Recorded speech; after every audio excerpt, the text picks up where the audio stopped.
Brady just mentioned those high winds coming tomorrow will bring an increased fire danger. News 12's Garrett Stringfellow spoke with a local expert on what you need to know to stay safe. It's not the weekend to burn at all.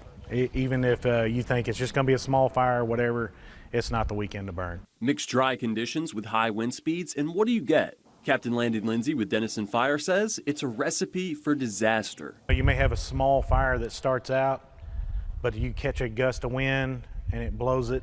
It will blow the embers that are going up in the air. It can blow those over. It can start with a spark from your car or even a loose cigarette lighting up the dry grass. I know they're supposed to go out, but sometimes they'll stay lit just long enough just to catch a blade of grass on fire, and there you go. Then the wind carries the embers. In an instant, a small blaze could turn into a catastrophic wildfire, putting people in danger and spreading first responders thin. You know, you'll need the manpower to actually get these under control and keep it from spreading to the neighbors or getting to a structure. That's why even though there isn't a burn ban, Lindsay says this is not the time to be burning anything. You can put that off, wait, the weather will get better, then it'll be more ideal to actually do a burn that's going to be controlled. And even though he says they'll be ready if those calls come in, he says they don't want to have to put out any fires this weekend. We understand that the weather is really nice right now, and it's great to be outdoors, but this is just not the weekend to burn because of the fire weather conditions.